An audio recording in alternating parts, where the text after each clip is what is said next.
Oi galera, resolvi fazer esse vídeo pra gente poder sanar com as dúvidas, né, sobre o barroco, porque a gente não vai ter mais tempo de voltar nisso em sala de aula, né? As dúvidas que vocês tiverem, vocês podem me mandar. Resolvi fazer o vídeo por quê? Porque como eu mandei pra vocês aquele resumo, né, pelo WhatsApp, eu acho que o vídeo vai ser legal pra vocês pegarem o resumo e fazerem as anotações de vocês vendo esse vídeo, entendeu? Porque eu tenho bastante coisa pra falar e eu vi que durante a correção dos exercícios vocês ficaram meio assim, tá bom, professora. Então, eu não quero que isso aconteça, né? Eu quero que vocês entendam de fato a produção literária dessa época, tá? Vamos lá. Pra gente entender o barroco, a gente tem que entender que existia um período anterior, que foi a Idade Média, né? E na Idade Média, o que aconteceu? Existia o feudalismo e o teocentrismo, que era Deus como centro do universo, né? Como centro de tudo. E aí, eu falei pra vocês em sala de aula que o barroco foi conhecido como a arte da contra-reforma. Por que arte da contra-reforma? Ah, professor, vai começar a dar aula de história? Não, não vou dar aula de história, mas a gente tem que entender um pouquinho esse contexto histórico pra entender a produção dos caras, não tem jeito, tá? Então, vamos lá, século XVII, né? Estamos falando didaticamente de século XVII, eu não posso falar, o barroco começou em 1600 e terminou em 1700. Não posso falar isso, porque existem produções que têm características de barroco, mas foram produzidas num período após o barroco. Após, que eu digo, a gente, é didaticamente falando, porque estudando as escolas literárias, eu preciso definir um período de tempo para vocês. Mas não quer dizer que não exista uma obra com características barrocas produzidas um pouco depois, num período que didaticamente é conhecido como arcadismo. Mas enfim, a gente vai falar melhor sobre isso na sala de aula, mas não é nada demais, é só para vocês entenderem, assim, o contexto histórico mais ou menos, entendeu? Então, por aí, século XVII. O que a gente teve antes? A Idade Média, né? Lá por 1500 e tal. E o que a gente tinha em 1500? A gente tinha o Renascimento, o antropocentrismo, que era o homem como centro do universo, como centro de tudo. E a Idade Média veio com o teocentrismo, como Deus no sendo o centro do universo.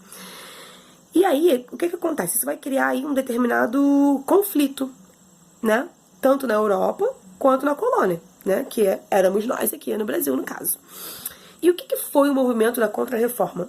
Foi a reação da Igreja Católica às reformas protestantes. O que aconteceu? A igreja Católica era a verdade absoluta, ninguém contestava, ela era poderosa, enfim. Mas aí, um cara aí começou a pensar melhor, um tal de Lutero, não sei se vocês já ouviram falar, muito importante ele. Se vocês tiverem curiosidade, dá um Google nele. Ele escreveu um livro, uma obra chamada 95 Teses. E nessa obra ele fala um pouco ele faz os questionamentos dele acerca da Igreja Católica. E aí, sobre os dogmas, né, da Igreja Católica. E aí ele questiona a venda de indulgências, né, que era você comprar um pedacinho no céu, né, o que é isso? Né, tudo bem. E Lutero era um cara que acreditava em Deus, ele era da Igreja Católica, mas assim, ele começou a perceber que tinha umas paradas que a Igreja Católica estava fazendo que não estavam maneiras não, entendeu? Tava estranho o negócio. Vender um pedacinho no céu. Gente, estou falando de século XVII, não é de semana passada, tá bom? Só pra ficar certo. Não vamos fazer revolução nenhuma, é só pra gente pensar. Mas voltando aqui. E o que aconteceu? Começaram a aparecer o que a Igreja Católica chamou de bruxas, de hereges. E quem eram essas pessoas? Era a galera que estava sendo contra a Igreja Católica. Mas não era contra ao ponto de querer acabar com a Igreja Católica, não. Mas fazer a galera pensar, pô, galera, como assim vender pedacinho no céu? Sabe, será que Deus quer isso mesmo? Sabe? Então, essa galera, as bruxas, os hereges, começaram a ser caçados, a serem exterminados, queimados em praça pública, enforcados, enfim.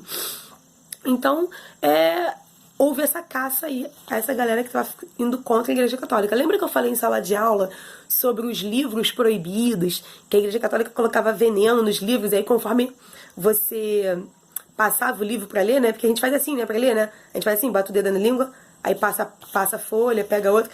E ali existia um veneno pra galera poder morrer, né? Envenenada. E ninguém sabia quem tinha matado, porque, né? Era muito mais difícil de descobrir. E aí, o Lutero, como eu falei, né? Ele acreditava em Deus, enfim. E ele fala também de problemas na Bíblia. tá? Do livro sagrado, na própria estrutura da Igreja Católica. Ele toma, assim, outros termos e aí faz a contra-reforma. Ou faz a reforma. E aí a Igreja Católica vai e faz a contra-reforma, tá? Então, entendido contra-reforma e contra-reforma, tá? Reforma era o que os protestantes estavam querendo fazer e contra-reforma foi a reação da Igreja Católica ao movimento protestante, tá? Então vamos lá. Então imagina uma sociedade nesse choque, nesse embate, né, nesse conflito. Óbvio que isso vai influenciar na produção artística da época. Isso é fato. Tanto em literatura, em pintura, escultura, enfim, música, tudo vai sofrer a influência desse combate. Então, o que a gente vai ver? Muita melancolia, dificuldade de fazer a escolha entre os prazeres terrenos e seguir a vida nos padrões dogmáticos para encontrar lá um lugarzinho no céu, né? Então, basicamente, essas características vão estar presentes nas obras desse período. E aí, quem eu falei para vocês que é o representante maior desse período? Gregório de Matos, a Boca do Inferno. Olha o apelido, a alcunha que o maluco tinha, Boca do Inferno. Por que ele tinha esse apelido, né? Eu fiz aqui também tem um resumo, tá, gente, pra falar com vocês. Pra eu não me perder, porque vocês sabem que eu falo pra caramba. Então, vamos lá. Na Europa existe um choque religioso, né? Como eu falei pra vocês. E o que estava acontecendo no Brasil? No Brasil, a questão maior vai se dar na Bahia, vou falar por quê. Porque foi a primeira capital brasileira, foi a primeira grande cidade do país, né? No ciclo de cana-de-açúcar, que foi o primeiro grande ciclo econômico, né, da história do Brasil. Vocês podem confirmar lá com o professor de história de vocês. E também foi o período de invasões holandesas, né? Que foram choques interessantes e complicados também, né? Por conta do europeu que está vindo para o nosso país por conta do açúcar, né? Então, se liga aí nesse contexto histórico. Bahia, ciclo de cana-de-açúcar e invasões holandesas. Então vamos lá. O Barroco, com essa volta aí, com esse retorno do teocentrismo, né, que ele trouxe aí da Idade Média, vai criar uma dúvida no ser humano. O cara vai ficar, a pessoa, né, o ser humano vai ficar em dúvida. Por que isso? Porque ele não vai ter noção de qual corrente ele vai seguir. Se ele vai seguir uma corrente mais conservadora ou uma corrente mais inovadora, tá? E as características do Barroco estão muito ligadas a esse choque, a esses conflitos. E quais são as características lá que eu coloquei no quadro para vocês? O conflito entre corpo e alma. Lembra que eu falei de duelo, dilema, paradoxo, lutas, né? Então, tudo que tem a dois pontos tem muito a ver com o Barroco. Por que eu falei de conflito entre corpo e alma?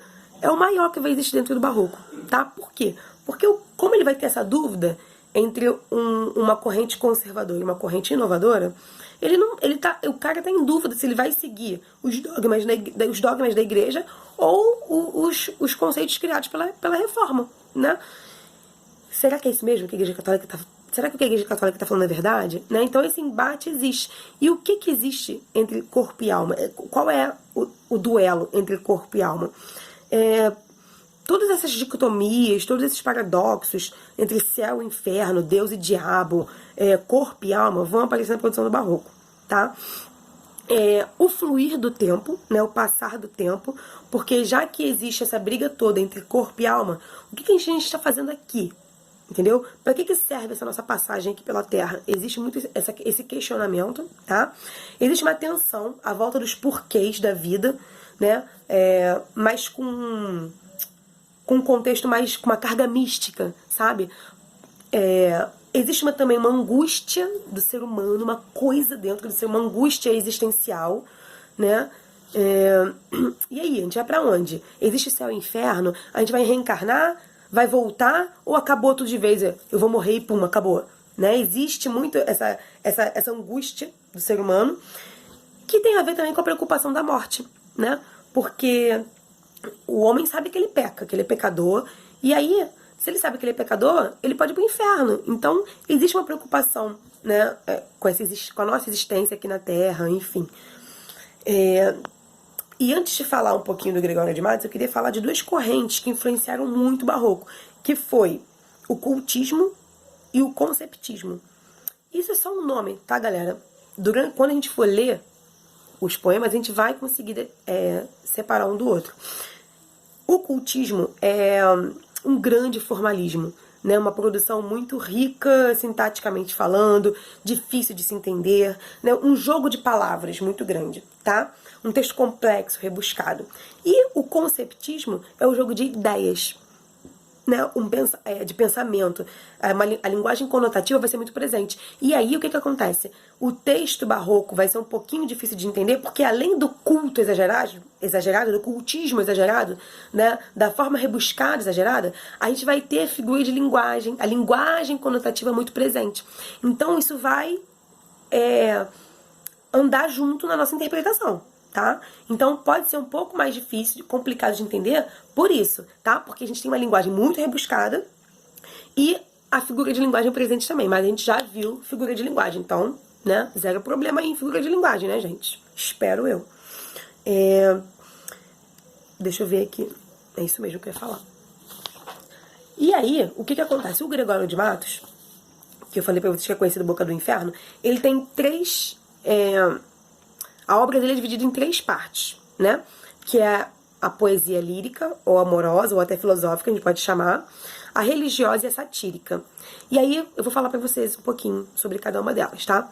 Vamos lá. A lírica amorosa e até filosófica, que eu falei, é uma poesia de enaltecimento, né? De elogio a alguém, né? Não existe crítica, tá?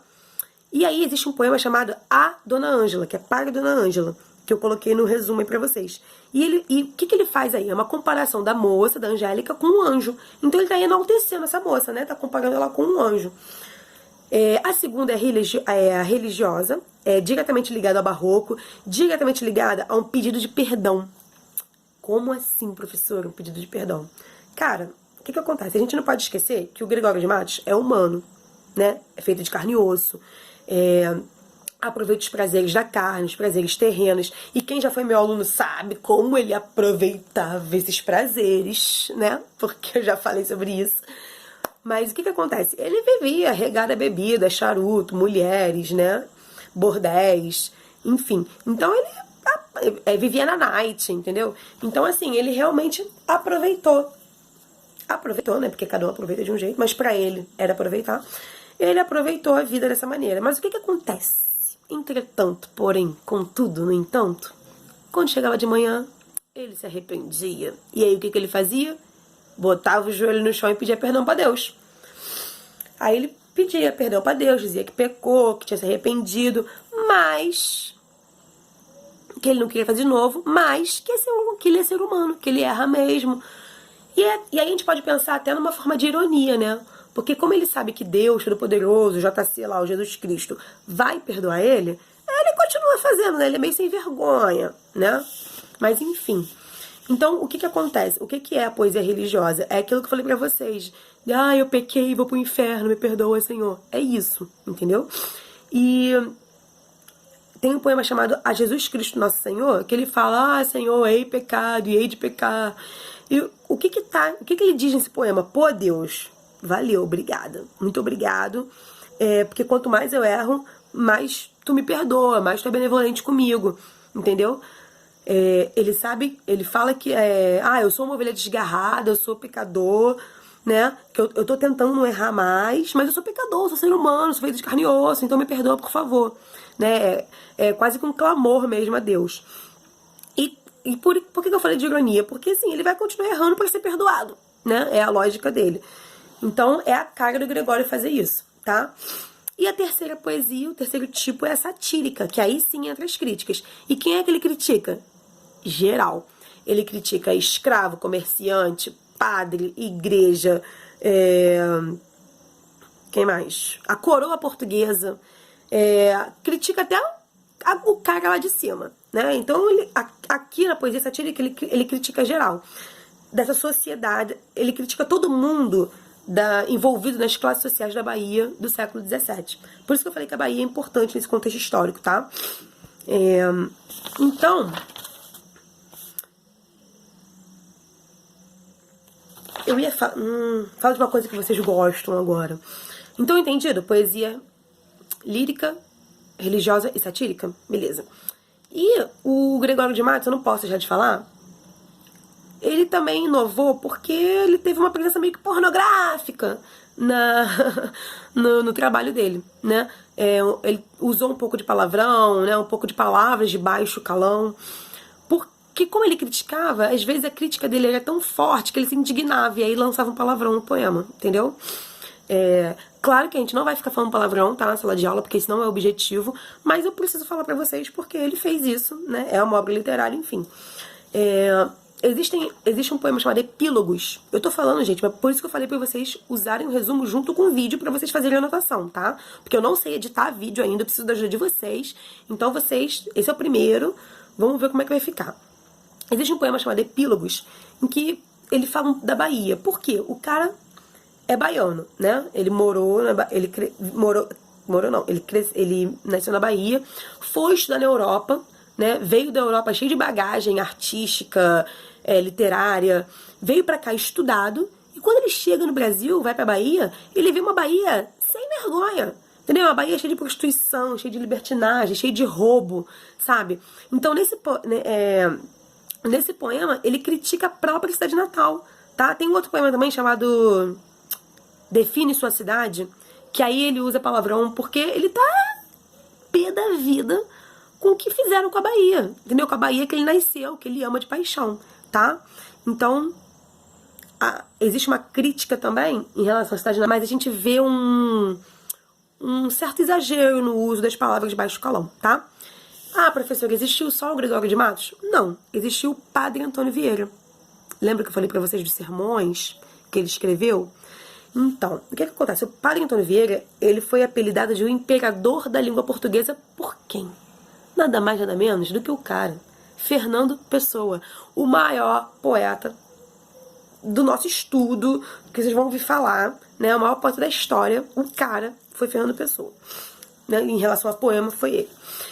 Então, assim, ele tem um trabalho muito forte na questão da catequese, da defesa dos índios. E por conta disso, ele é muito criticado, né? Porque a galera tinha interesse aí nos índios, né? A gente sabe disso. E ele defendia os índios. Né? Então, ele bate de frente com muito fazendeiro, né? Com muita gente rica da época, com muita gente da classe dominante da época. E aí, por isso ele é criticado. Ele é português, tá? Mas ele morou praticamente a vida toda aqui no Brasil. E isso fez com que ele tivesse muita produção literária aqui no Brasil e em Portugal. Então, o cara é bom, né? E aí ele tem também 3 tipos de produção, que são, né? As profecias, as cartas e os sermões.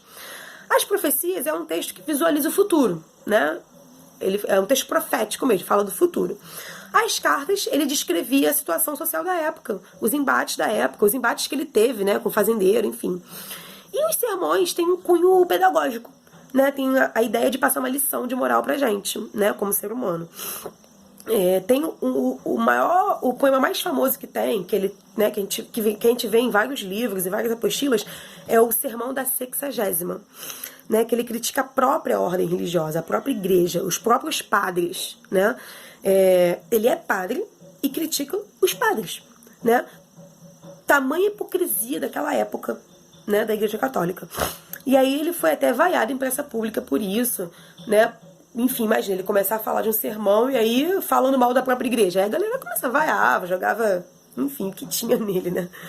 Existem outros, né? Mas esses dois, o Gregório de Matos e o Padre Antônio Vieira, são os principais. É o que a gente vai ver, tá? O que a gente vai precisar saber para a província, tá bom? E aí existem pintores como Rembrandt, Velázquez, que eu não vou entrar nesse mérito, mas eu queria falar de de 2 caras brasileiros, que são barrocos, e como eu falei pra vocês no início do vídeo, né? O tempo, a época determinada em séculos, em datas, ela é didática, né?